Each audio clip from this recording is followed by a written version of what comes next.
Americans love their ooh la la French wines, and now they're paying a lot more for them because of President Trump's 15% tariff on all French wine exports to the U.S.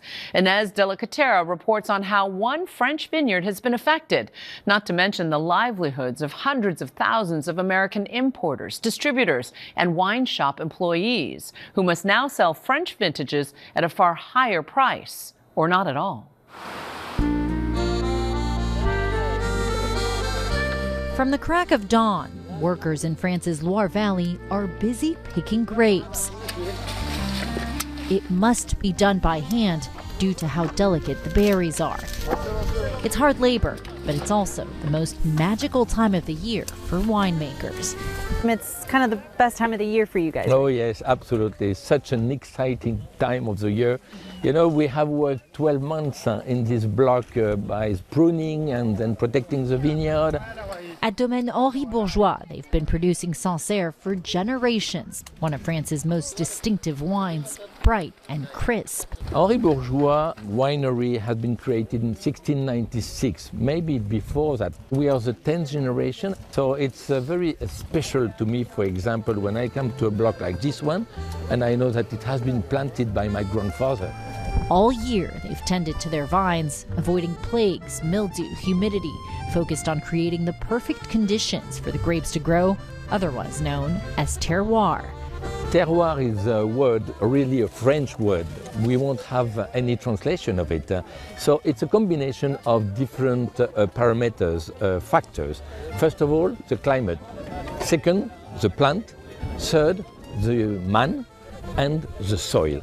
So the combination of the four will create the specification of a terroir. To make sure the grape is ripe, you obviously have to taste it. With just a touch of acidity, yeah, it's going to be perfect. But this year, hanging over the joyful harvest season, are newly imposed tariffs, 15% on all French wine exports to the United States. The U.S. accounts for up to 1/3 of Sancerre wine exports. It's definitely the main subject over the summer that we were discussing. The tariffs aren't as bad as they could have been. President Trump initially threatened 200% duties. Yet French wine producers have warned of a brutal impact. The European Committee of Wine Companies still estimates the current tariffs could cause the wine industry to lose close to $1 billion over the next year. Already, champagne shipments to the U.S. dropped by more than 40% in August. Importers, distributors, the wine shops, all together we're talking of something like 200,000 people affected in the United States of America, so it's quite serious. In the U.S., wine is sold under a 3-tier system. Producers sell to distributors, who sell to retailers, who sell to consumers.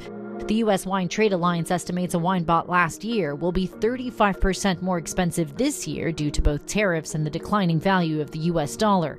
European wines account for 75% of the U.S. industry's profits.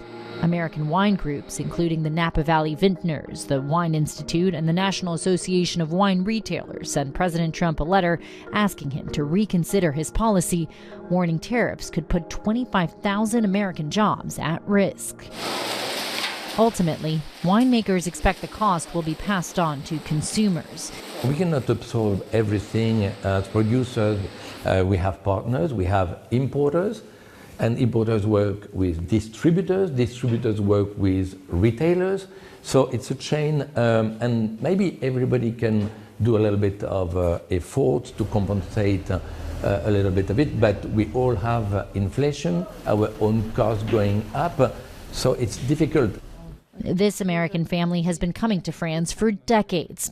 John and Jean Classe say they'll keep buying French wine, no matter the price. We drink only French wines. I'm going to drink French wine even if they're charging it. But it's not as easy for their son Christophe. I mean, I think if it gets too expensive, it's going to be out of reach for a lot of people, and that's very disappointing. French wine producers remain worried about what could be yet to come. We feel a little bit our back against the wall.